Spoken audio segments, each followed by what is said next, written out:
जैसे हम अपनी जेब में रखे रुपयों का हिसाब किताब रखते हैं, वैसे ही बिजनेस में भी क्या आया और कितना पैसा गया इसका हिसाब रखना होता है। इसके लिए हमें जरूरत है कैश बुक की। I am Babli Jain from फ्यूकी एजुकेशन, योर अकाउंटेंसी टीचर। आज का हम टॉपिक स्टार्ट करते हैं with chapter class 11th accountancy. Chapter is recording of transactions part 2.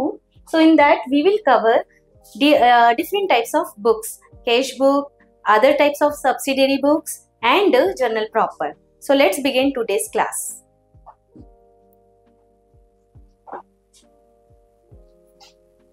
Types of cash book. Types of cash book, this is our first topic that we have to start from here. Types of cash book जिसमें हम cash से related transactions record करेंगे, whatever receipt we are having in cash and whatever payments we have done in cash, that we will write in separate book, उसको हम बोलते हैं cash book. ठीक है, बिकॉज हमने last previous class में ये देखा था कि जब हम ट्रांजेक्शन्स लिखते हैं जर्नल एंट्रीज के थ्रू जर्नल प्रॉपर बुक में, तो वहाँ पे ये होता है कि वो एक बुक इनफ नहीं होती है सभी ट्रांजेक्शन्स को लिखने के लिए। अगर हमारे बिजनेस का एरिया स्कोप ज़्यादा वाइड है, ज़्यादा स्कोप है, तो वहाँ हमें अदर बुक्स की रिक्वायरमेंट लगती है ट्रांजेक्शन्स लिखने के लिए। इसलिए हम डिफरेंट टाइप्स के नेचर के ट्रांजेक्शन्स अलग अलग बुक में भी लिख सकते हैं। These books are known as subsidiary books. Okay, तो यहाँ हम बात कर रहे हैं सबसे पहले कैश बुक की। कैश बुक भी एक तरह से सब्सिडियरी बुक्स है जिसमें हम सिर्फ कैश ट्रांजेक्शन्स लिखेंगे, क्रेडिट ट्रांजेक्शन्स इसमें बिल्कुल भी नहीं लिखना है। Okay, so we will record only cash transactions in this book. It has only one column on each side for cash. इसमें एक ही कॉलम रहेगा कैश का दोनों साइड में, दो साइड रहेंगे but column will B only one for cash transaction. Left side means debit side, all cash received. Debit side में हम क्या लिखेंगे, जितने भी कैश रिसीव्ड हैं वो ट्रांजेक्शन हम लिखेंगे। Okay, so this type of two sides will be here. This is our cash book. For example, अगर ये हमारी कैश बुक है तो इसको हमने टू साइड्स में डिवाइड कर दिया। This side is left hand side and this side is known as right hand side. Okay, so यहाँ पे राइट हैंड साइड और लेफ्ट हैंड साइड पे एक एक कॉलम होगा आपके पास, जिसमें आप क्या लिखोगे, कैश की एंट्री करोगे, cash receipt and cash payment. Okay, so here this type of amount column will be there. Clear? Left side debit side, it means all cash received. Left side it is receipt column. ठीक है, इसको हम कौन सा column बोलेंगे, it is for receipt, all cash receipt you will write this side, left hand side, and in right hand side means all cash paid out, means outside you will write all the payments. So this side you will write payment. I hope it is clear. Left hand side, this is debit column and we will write only cash receipt, and in credit side मतलब right hand side we will write all cash payment. This is receipt side, this is payment side. Okay, for example you receive 5000 cash, आपको cash मिला 5000 का, तो where you will record, you will record on the debit side because it is receipt side, you will record here 5000 because ये यहाँ पे आपको मिले हैं, तो आप कहाँ लिखोगे, receipt column में। Okay, you pay 2000 cash, 2000 rupees आपने पेमेंट किया है, so which is the payment side, right hand side, so we will write here 2000 as a payment. Okay, so in this way we will make our cash book. It is very simple, receipt column is left hand side and payment side is right hand side. I am showing you format of this one, the format. Okay, so this is the format of cash book. Single column cash book. See, a cash book is having different types of columns. Means we are having single column cash book. In that only one column is for amount. यहाँ पे एक ही column होगा amount का, left hand side भी और right hand side भी, only one column. ठीक है? So this is the single column cash book. अभी हम single column cash book को पहले देख रहे हैं, उसका फॉर्मेट हमने देखा कैसे रहेगा, टू पोर्शन में डिवाइड रहेगा, ये बीच में से आपने टू पोर्शन में डिवाइड किया। This left hand side, it is known, left hand side it is known as, left hand side it is known as debit side, and right hand side it is known as credit side. Okay, Now in left hand side there are 4 column, date, receipt, ledger folio and amount. ठीक है, ये column हो गए. Similarly same columns, 4 column here, date, payment, LF and amount. यहाँ पे हम payment लिखते जाएंगे, इस साइड हम रिसिप्ट लिखेंगे. So I hope it is clear. This is the format of single column cash book. One more type we are having, that is double column cash book. तो उसको हम डिस्कस करेंगे बाद में. पहले सिंगल कॉलम कैश बुक का एक example solve करके देखते हैं. So question here, transactions for April 2025. These are some transactions. How we will write in the single column cash book, that I will show you. Okay. So started business with 10,000 rupees. अब देखो 10,000 rupees से हमने क्या किया, business start किया है, तो business में कैश आया. जो भी अकाउंटिंग हम करते हैं वो बिजनेस पॉइंट ऑफ व्यू से करते हैं, है ना, बिजनेस के पर्सपेक्शन से करते हैं. तो यहाँ पे बिजनेस में क्या आएगा और क्या जाएगा वो हमें नोट डाउन करना है. So started business with 10,000, it means cash came into business, business में कैश आया. अब now how we will write this, see we will make here single column cash book. Columns I have told you, you will divide it into two sides, left hand and right hand side. These are columns. Okay. We will write here detail of the columns.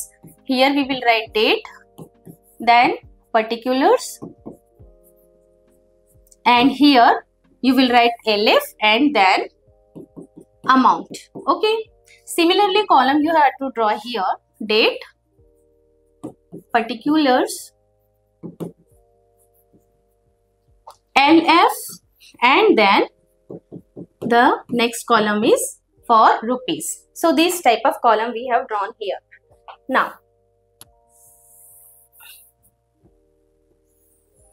we will start writing in this book. So first transaction क्या था, started business with 10,000 rupees. Now 10,000 rupees cash came in the business, receipt हुआ, so we will write here in receipt column. Okay, and this is payment. How much? As a capital. It is coming in the business as a capital, so we will write capital 10,000 rupees. Business में आया. Okay, now the next transaction is purchase goods for cash. Goods purchase किया है 2,000 rupees में. So purchase goods, it means cash payment we have done, cash gone from business, है ना, cash चला गया, तो we will write in this side. और reason क्या रहा, buy purchase. Buy purchase, why we have written here buy purchase, because reason तो हमें purchase देना पड़ेगा, है ना. cash क्यों गया, because हमने purchase किया. कितना गया, 2,000 rupees, तो we will write here.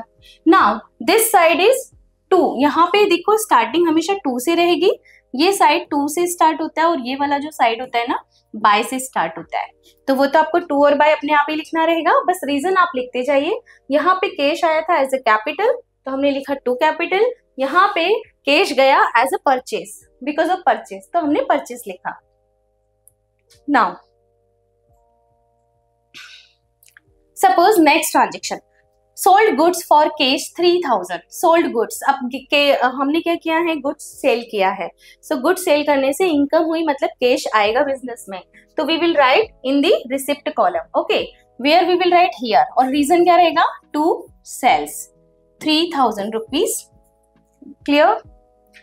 Again next, paid rent 500. Paid rent it means payment, so by rent 500 rupees. Okay. Then received cash from Ramesh. Cash received हुआ है 1,200. We will write here 1,200 to Ramesh. Cash किससे मिला, रमेश से, तो हमने लिखा to Ramesh. And paid salary 1,000 rupees. Salary कितनी पे की है, payment this side, तो we will write salary 2,000. I think 2,000, 1,000 will be there. Okay. So here we will write 1,000 rupees.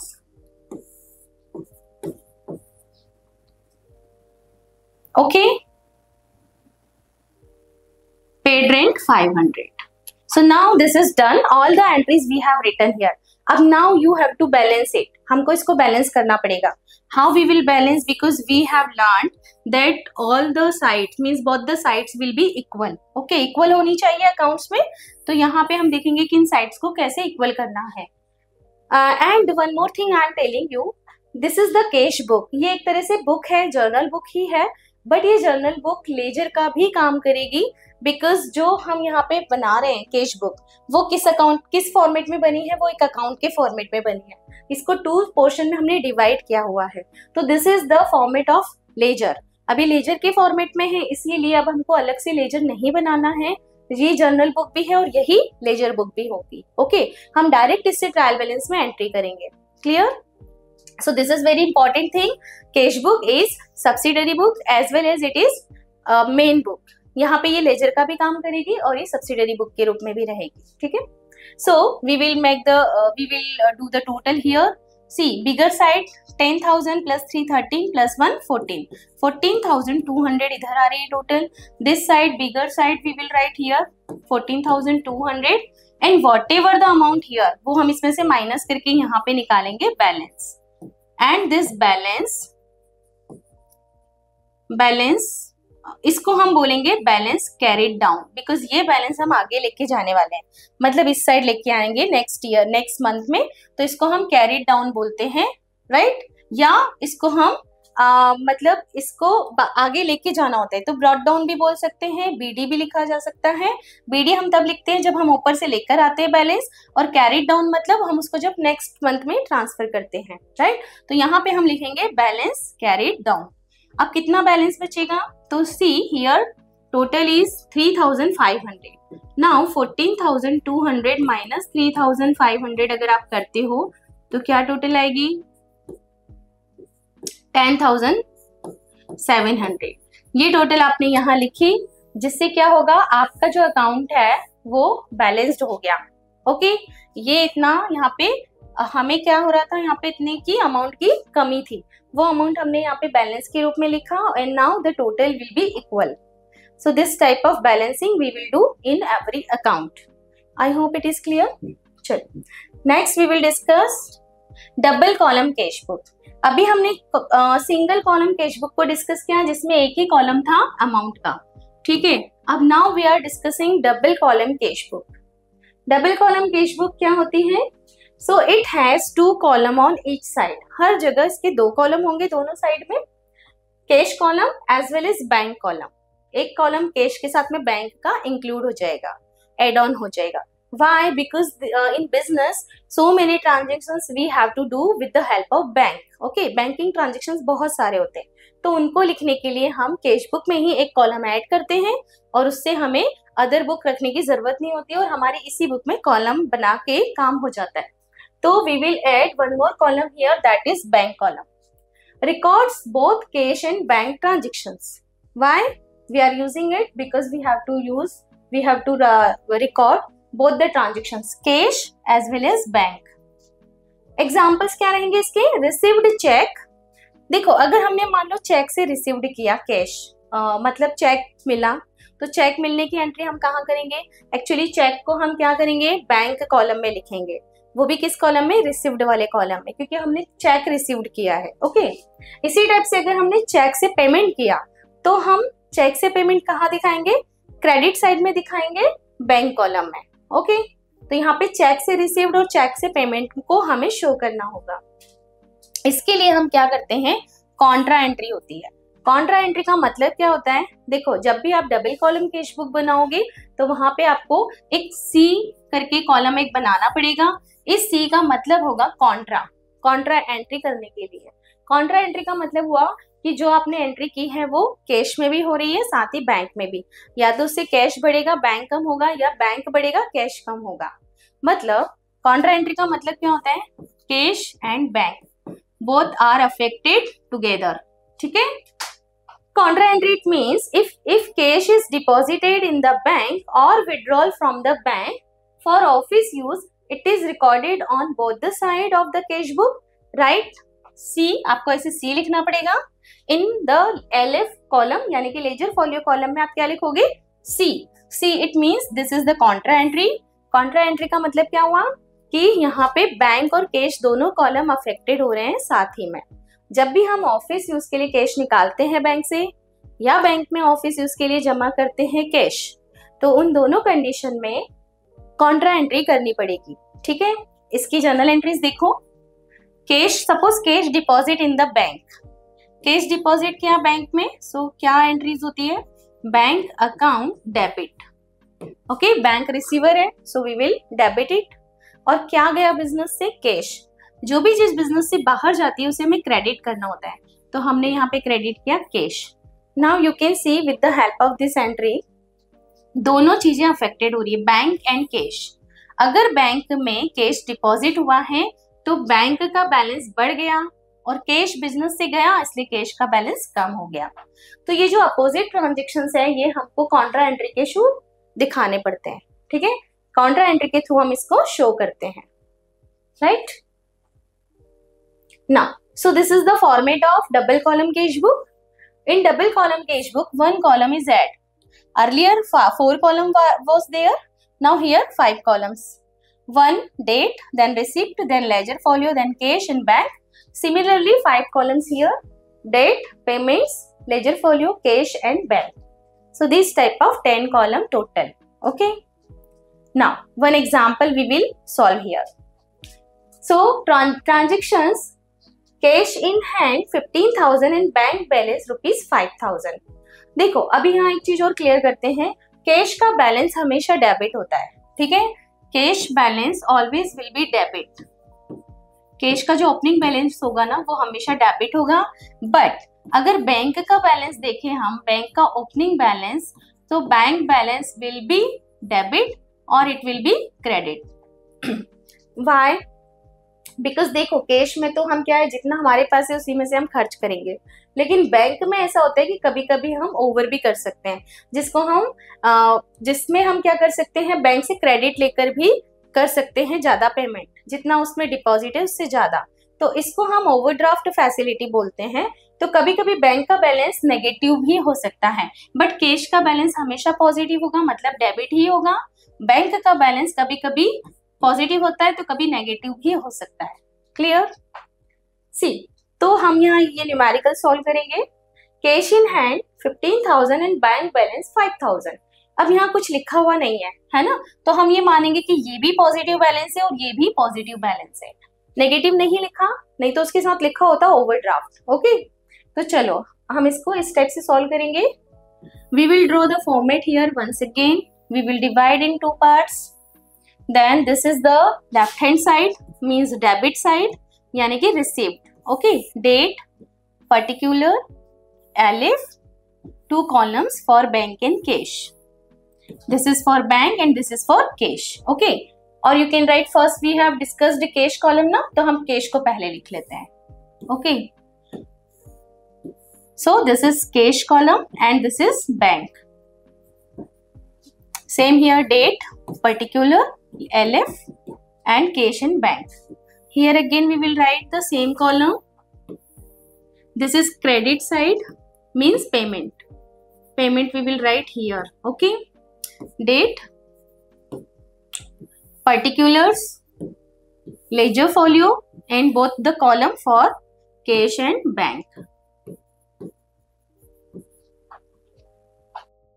This is receipt side. Okay, now all the receipt we will write here, all the payment we will write here. So cash in hand and bank balance, दोनों का balance debit ही है, तो हम कहाँ लिखेंगे, इस side लिखेंगे, received side में। और इसको हम लिखेंगे बैलेंस बीडी करके, यानी कि balance brought down. Okay, to balance brought down, मतलब हम पुराना बैलेंस यहाँ पे कैरी फॉरवर्ड करके लेकर आए हैं। कैश का बैलेंस है 15 and bank balance is 15,000 and 5,000, that we will write here. Okay, now paid rupees 2,000 by cheque to Ram. अब हमने चेक से पेमेंट किया है, किसको किया है, राम को किया, तो पेमेंट तो हम पेमेंट साइड में लिखेंगे। ठीक है, हमने यहाँ लिखा बाय राम, राम को पेमेंट किया है, बैंक के थ्रू किया है, चेक के थ्रू किया है। अमाउंट कितना है, अमाउंट है 2,000। We will write here in bank column because क्या रिड्यूस हुआ है हमारा, कैश रिड्यूस हुआ है या बैंक, हमें बस वो देखना है। तो यहाँ पे बैंक रिड्यूस हुआ है ना, बैंक का बैलेंस रिड्यूस हुआ है, इसलिए हमने बैंक कॉलम को क्रेडिट कर दिया। Okay, now next, paid 2000 by cheque, done. Received cheque 4000 from Shyam, deposit into bank. देखो चेक रिसीव्ड हुआ है और हमने क्या किया है, जैसे ही चेक हमें राम से मिला, सॉरी श्याम से मिला, हमने उसको बैंक में डिपॉजिट कर दिया। अगर हम सेम डे डिपॉजिट करते हैं ना, जनवरी 4 को मिला, जनवरी 4 को ही हमने शाम को बैंक को डिपॉजिट कर दिया बैंक में, तो वहां पे हमारे पास एंट्री क्या होगी, बैंक में डिपॉजिट कर दिया मतलब bank account debit. Who is receiver now, bank, क्योंकि बैंक में चला गया, अल्टीमेटली गया कहाँ पे, बैंक में, तो बैंक डिपॉजिट मतलब बैंक अकाउंट डेबिट। क्या आया हमारे पास में, कैश आया था, है ना, राम से जो मिला था शाम से चेक, वो हमने कैश माना, आते हुए उसको कैश माना जाता है, तो चेक की जगह हम क्या लिखेंगे, to cash. How much amount, 4000। अब ये 4000 अमाउंट देखो बैंक में भी और कैश में भी दोनों साइड लिखना होगा, इसकी होगी कॉन्ट्रा एंट्री, ठीक है।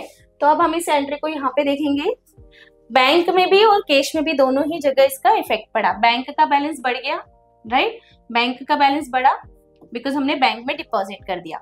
और क्या आया था हमारे पास, चेक कैश के रूप में, तो हमने, हमारे पास से कैश कहाँ गया, बैंक में चला गया, तो कैश कम हो गया, है ना, इसकी कॉन्ट्रा एंट्री होगी। अब रिसीवर कौन है, बैंक, तो हम यहाँ लिख देंगे by bank. Okay, by cash, sorry हमने क्या दिया है, कैश हमने वहां पे जमा किया है, ठीक, तो हमने यहाँ पे लिख दिया बाय कैश। जब आप कैश लिख रहे हो तो आप बैंक के कॉलम में एड ऑन करोगे, कितना हो जाएगा, अमाउंट क्या था इसका, amount 4000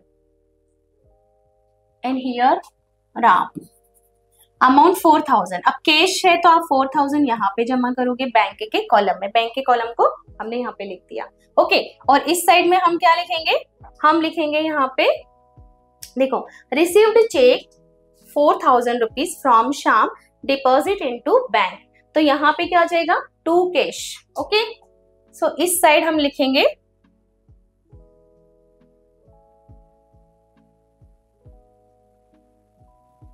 to cash, to cash यहाँ लिखा है, तो हमें बैंक कॉलम को इंक्रीज करना है 4000 से, और यहाँ पे हमने क्या करना है, हमारी एंट्री होगी यहाँ पे बाय बैंक, बाय बैंक, और यहाँ पे हम कैश के कॉलम को कम करेंगे 4000 रुपीज से।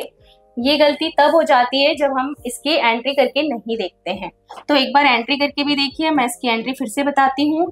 जैसे ही हमने बैंक में डिपॉजिट किया तो एंट्री क्या होगी, bank debit, because bank receiver है, और क्या गया बिजनेस से, कैश, कैश कम हुआ, है ना, तो कैश टू कैश करके लिखा। अब एंट्री सामने है तो हमने क्या करना है, टू कैश यहाँ लिखना है, ऊपर वाले में लिखा है बैंक डेबिट, तो बैंक इधर आएगा बाय बैंक। कैश का बैलेंस क्या हुआ, कम हुआ, हमने यहाँ पे कैश का बैलेंस कम किया और यहाँ पे बैंक का बैलेंस प्लस कर दिया, बढ़ गया, तो ठीक है। अब इसको हमने, इसके सामने भी सी लिखा, यहाँ पे भी सी लिखा, जिससे हमने बता दिया कि ये एंट्री दो प्लेस पे की है एक साथ, कॉन्ट्रा एंट्री है, इसका इफेक्ट बैंक में भी पड़ रहा है और कैश के कॉलम में भी, कैश रिड्यूस हुआ है और बैंक इंक्रीज हुआ है, ठीक है। इस तरीके से आप जर्नल एंट्रीज करके देखोगे तो आपको इजीली समझ में आएगा, right. Next, withdraw 1000 cash from bank for personal use. अब देखो ऑफिस यूज नहीं लिखा है, पर्सनल यूज लिखा है, तो पर्सनल यूज मतलब ड्रॉइंग, राइट, तो इसकी कॉन्ट्रा एंट्री नहीं होगी। कॉन्ट्रा एंट्री में आप ध्यान रखना, अगर ऑफिस यूज के लिए निकालोगे तो ही, अदरवाइज पर्सनल यूज है तो कॉन्ट्रा एंट्री नहीं होगी। तो इसकी एंट्री होगी कैश विड्रॉ किया है बैंक से, ठीक है, तो हम क्या करेंगे, एंट्री क्या होनी चाहिए, कैश कम होगा, है ना, हमारी एंट्री होगी drawings debit to cash. Okay, so cash के कॉलम में हम क्या लिखेंगे, अपोजिट ट्रांजेक्शन लिखते हैं, कैश के कॉलम में हम यहाँ लिख देंगे बाय ड्रॉइंग। ड्रॉइंग की वजह से हमें पेमेंट करना पड़ा, हमारा कैश कम हो गया, कितना कम हुआ है, कैश कम हुआ है 1000 रुपीज, ठीक है, तो हम 1000 रुपीज कैश के कॉलम को कम करेंगे, रिड्यूस करेंगे। ओके, देन नेक्स्ट एंट्री है withdrew 2000 from bank for office use. अब ये जो है इसकी फिर से कॉन्ट्रा एंट्री होगी, इसलिए होगी, देखो इसलिए हुई बिकॉज यहाँ पे हमने क्या किया था, जब कैश डिपॉजिट किया था बैंक में तो ये एंट्री की थी बैंक डेबिट टू कैश। अब जब कैश निकाला है ऑफिस यूज के लिए तो एंट्री हो जाएगी cash account debit to bank account. Okay,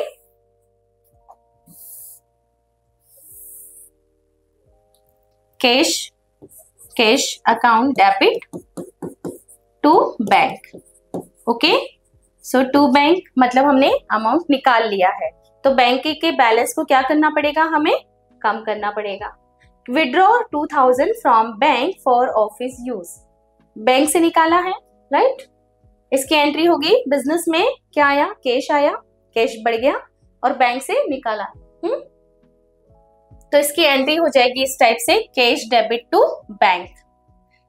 cash debit, तो अभी हम क्या करेंगे, इधर पे लिखेंगे बाय कैश, और कैश डेबिट टू बैंक, तो नीचे टू बैंक लिखा है, वो टू बैंक डायरेक्ट यहाँ पे आप लिख दोगे।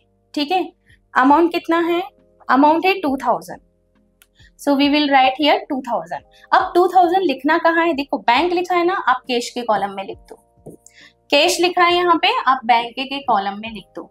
और इसका लॉजिक भी समझो। एक्चुअली क्या हुआ, हमने बैंक से पैसे निकाले, तो निकाले तो बैंक का बैलेंस कम किया, है ना।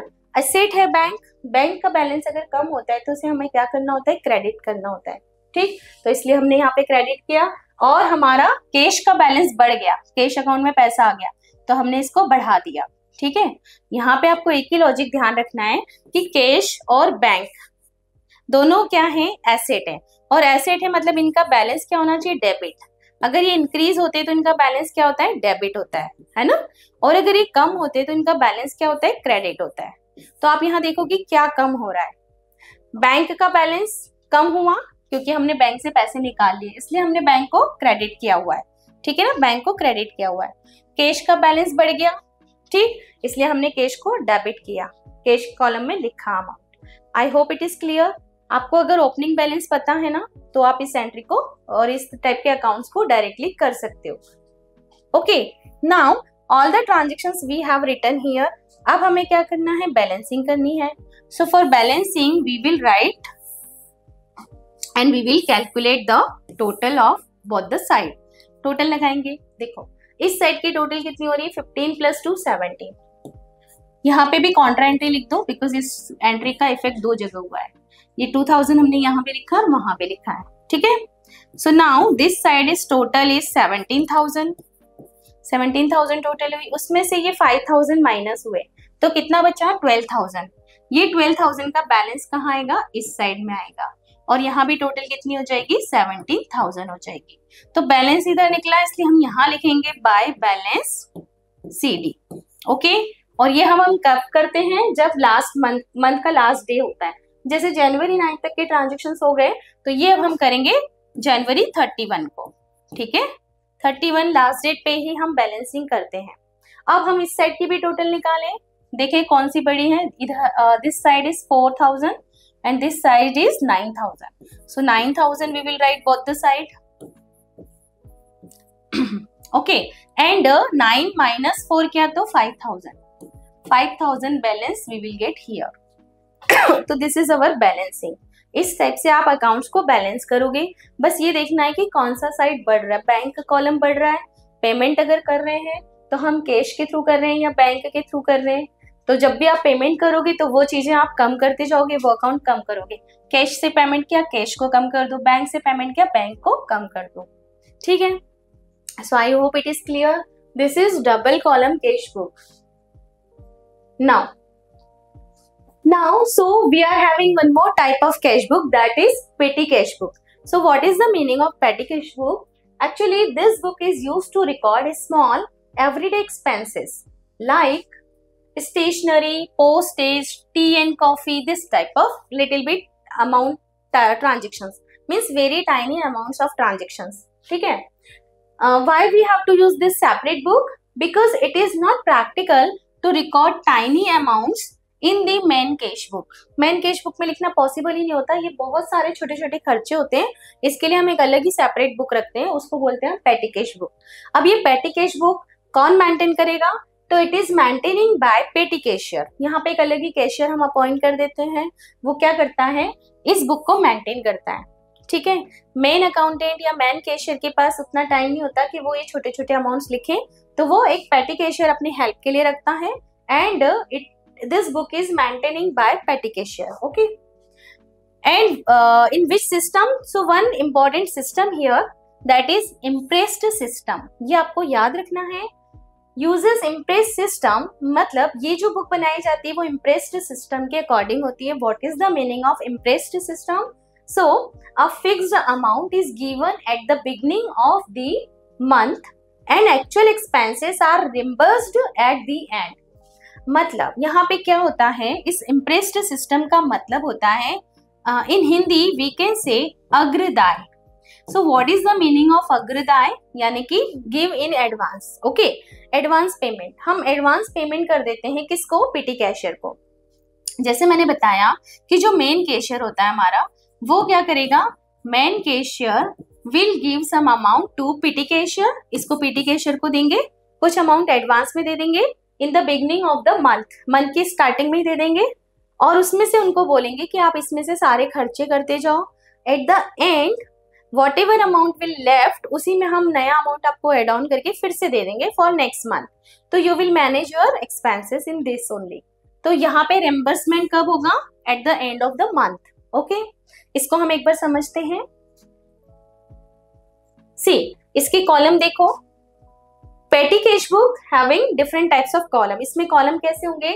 There are 2 columns, again debit and credit.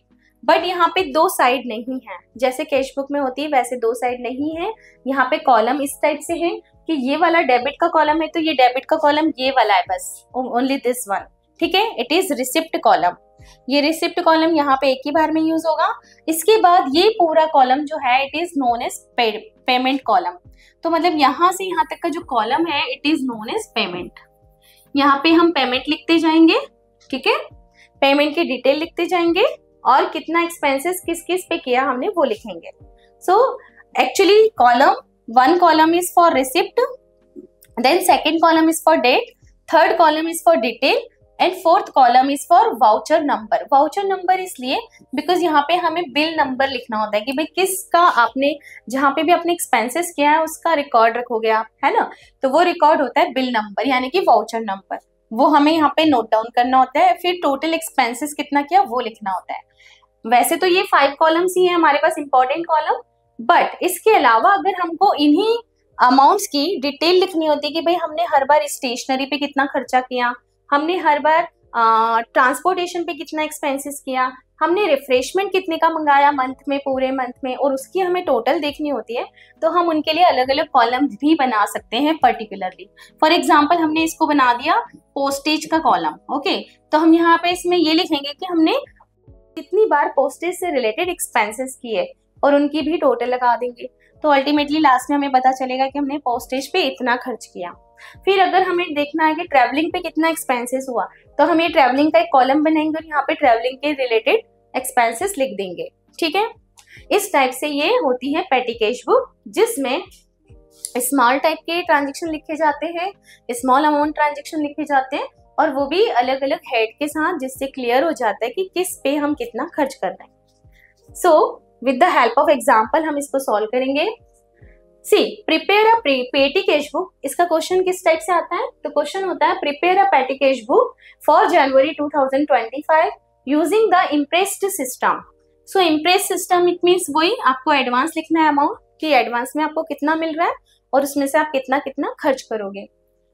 पेटी cash imprest amount is 1000 rupees. अब यहाँ पे आपको दिया हुआ है amount 1000 rupees. So see, here I am having column for this, but I am using here only. ये रहा हमारे पास पेटी कैश बुक का फॉर्मेट. ओके, लेकिन मैं इसको यहीं पे यूज कर लेती हूँ, सामने ही हम बना लेते हैं. तो we will make here columns for petty cash book. Here first column is and then second column. First column is for receipt, तो we will write here receipt. हम यहाँ लिख लेंगे receipt, it is debit column. and then यहाँ से credit column start हो जाएंगे. first यहाँ पे हम लिखेंगे date, then columns are date then details. okay, तो detail column we will write here detail of the transaction, and then voucher number का column, it is only number we have to write ना, तो it is very little bit small amount column, okay, बहुत छोटा सा column होगा. And then we will write here total of amount. ठीक है, we will write here. Now see, impress system we have to use here. So once we have write here 1000 rupees in this receipt column. इतना already मिला हुआ है PT cashier को. किससे मिला है? मेन कैशियर से. तो हमने लिख दिया 1000 rupees we have got, okay, already. Now यहाँ पे हम लिखेंगे किससे मिला हुआ है? एज ए कैश मिला हुआ है ना. तो cash account debit to in business में आया है. बिजनेस से किसको मिला है? पेटी कैशियर को मिला है. तो यहाँ पे हमने कैश के रूप में इसको लिख दिया. ठीक है. Now second, January 1 bought postage stamps. Postage stamps खरीदे हैं. ओके, अब खरीदे हैं तो हमने पेमेंट किया होगा, है ना. तो ये पेमेंट हमारा बिजनेस से बाहर गया है, मतलब ये अब आएगा क्रेडिट साइड में. डेट क्या है? जनवरी 1. वी विल राइट हियर जनवरी 1. यहाँ भी जनवरी 1 लिखेंगे हम. ओके, जनवरी 1 बॉट पोस्टेज स्टैम्प्स. तो यहाँ पे आप क्या लिखोगे? बाय पोस्टेज, क्योंकि जब भी पेमेंट बाहर जाएगा हमको बाय लिखना है ना. यहाँ पे हम 2 लिखेंगे इसके साथ में, कैश के साथ में 2 कैश. अब देखो पोस्टेज हमने दिए 50 रुपीज के, तो हम यहाँ लिख दिया 50 रुपीज अमाउंट के कॉलम में. ओके, ये रिसिप्ट कॉलम था. Once we have to write here only, बाकी सारी बार हम कितना यहीं पे लिखेंगे? पेमेंट साइड में. Now bought pens and papers 80 rupees. जनवरी 2, यहाँ भी पेमेंट ही हो रहा है. क्या परचेस किया? स्टेशनरी. तो reason we will give here stationery. Okay, हमने स्टेशनरी परचेस की है, that we will write here pen and paper 80 rupees as amount we will write here. Then January 3 paid for bus fare 40 rupees. So by transportation और by conveyance, तो हम कुछ भी लिख सकते हैं. ट्रेवलिंग एक्सपेंसेस, जो भी हम हेडिंग देना चाहते हैं उसमें इसको लिख सकते हैं. तो by travelling expenses. Then January 4 means receipt side only 1 and then payment आप पूरा इधर लिखते जाओ. ठीक है. Paid for refreshment, so we will write by refreshment. Okay, refreshment आपने लिख दिया. रिफ्रेशमेंट में कितना खर्च किया हमने? 30 rupees. Then paid for cartage, ये हमने किया जनवरी 5 में बाय कार्टेज.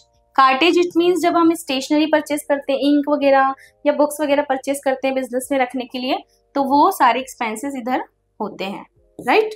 नाउ इसका अमाउंट है 60 रुपीज, तो we will write here 60 rupees. अब हम इसकी टोटल निकालेंगे. ठीक है, हमने यहाँ पे एंड में इसकी टोटल लगाई. How much total?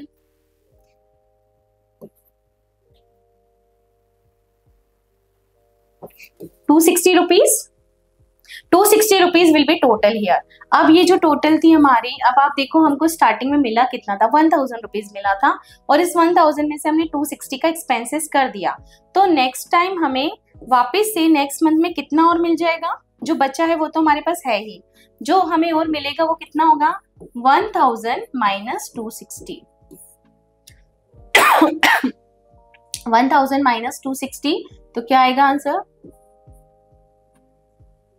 740 रुपीज जो हमने खर्च कर, मतलब हमारे पास बचे हैं, उसमें हमें अगेन ये वाला अमाउंट मिल जाएगा, और ये हमारा 1000 वापिस हो जाएगा, है ना. तो यहाँ पे कितना आ जाएगा? यहाँ पे अगेन हमको 1000 रुपीज चाहिए वापिस से. ठीक है, we will get here 1000 rupees. वो 1000 रुपीज कब होंगे? जब हमें ये 260 रुपीज वापिस मिल जाएंगे. ओके, तो हम यहाँ लिखेंगे 260 रुपीज. ओके, तो इस तरीके से क्या होगा? हमारे पास नेक्स्ट फिर से क्या हो जाएंगे? 1000 रुपीज हो जाएंगे, बिकॉज 740 तो हमारे पास बचा हुआ है ही अमाउंट. 260 हमें फिर से मिल जाएगा. अंडरस्टूड? इस तरीके से हमारे पास कितना हो जाएगा? 1000 रुपीज नेक्स्ट मंथ में फिर स्टार्टिंग में हो गया. Again we will expense in this amount, हम इसी में से खर्च करेंगे फिर से, और जितना भी बैलेंस बचेगा वो फिर हमको वापस उसमें एड ऑन होके मिल जाएगा. सो this is the impressed system, जिसमें क्या होता है कि स्टार्टिंग में एडवांस में ही मेन कैशियर पेटी कैशियर को कुछ अमाउंट दे देता है, जिससे वो अपने महीने भर के खर्चों को, एक्सपेंसेस को मेंटेन करता है. Okay, so this is the system of imprest system. Impressed system जिसमें एडवांस में अमाउंट मिल जाता है खर्च करने के लिए. So it is done. So this is about पेटी कैश बुक. नाउ अभी हमने जैसे बात की थी, सभी जितनी भी कैश बुक हमने देखी है, single column, double column, petty cash book. अब हम बात करेंगे how to balance the cash book. हालांकि मैंने आपको बता दिया जब हम एग्जाम्पल कर रहे थे सॉल्व, तो उसी टाइम हमने देख लिया कि हमको बैलेंसिंग कैसे करना है, बट इसकी थ्योरी अगर लिखनी होती है तो हम किस टाइप से लिखेंगे। So see, balancing means finding the difference between total receipt and total payment. हम टोटल रिसिप्ट और टोटल पेमेंट में डिफरेंस देखें कि रिसिप्ट का कॉलम में कितना लिखा टोटल, पेमेंट साइड कितनी आ रही है टोटल, और उन दोनों का डिफरेंस कितना हुआ। The closing balance is the amount of cash और बैंक रिमेनिंग। अब वो जो क्लोजिंग बैलेंस होगा ना, वो रिमेनिंग बैलेंस होगा कैश या बैंक कॉलम का। Okay, cash balance can never be negative, ये तो मैंने आपको बता ही दिया कि कैश बैलेंस कभी भी नेगेटिव नहीं होगा। ओके, बिकॉज ये क्या होगा, डेबिट ही होगा, हमेशा पॉजिटिव ही होगा, बिकॉज हमारे पास जितने हैं उसी में से हम खर्च करते हैं, है ना। जितना कैश हमारे पास होता है उससे ज्यादा तो हम खर्च कर ही नहीं सकते, तो कैश बैलेंस कभी भी नेगेटिव नहीं होगा। Bank balance can be negative, क्यों, बिकॉज मैंने भी आपको बताया था कि बैंक बैलेंस कभी कभी ओवरड्राफ्ट फैसिलिटी भी हो जाती है हमारे पास, जिसके थ्रू क्या होता है, बैंक अपने कस्टमर को ये फैसिलिटी देता है कि जितना उनका बैंक में डिपॉजिट है उससे कुछ ज्यादा वो निकाल सके, ठीक है। और इस पे इंटरेस्ट चार्ज होता है, बैंक इंटरेस्ट चार्ज करता है, कस्टमर वो पे कर देता है, बट ये फैसिलिटी उसको मिल जाती है। तो ये फैसिलिटी होती है जिसकी वजह से क्या होता है, कभी कभी बैंक का बैलेंस नेगेटिव भी हो जाता है, बट कैश का बैलेंस कभी भी नेगेटिव नहीं होगा। How to balance, now add both the sides and find the difference. हम क्या करेंगे, दोनों साइड को ऐड करेंगे। जैसे ये हमारी डेबिट साइड और क्रेडिट साइड है ना, ये डेबिट साइड है और ये क्रेडिट साइड है। हम दोनों साइड के अमाउंट जो लिखे हमने उसकी टोटल लगाएंगे, इधर का अमाउंट भी और इधर का अमाउंट भी, टोटल लगाएंगे।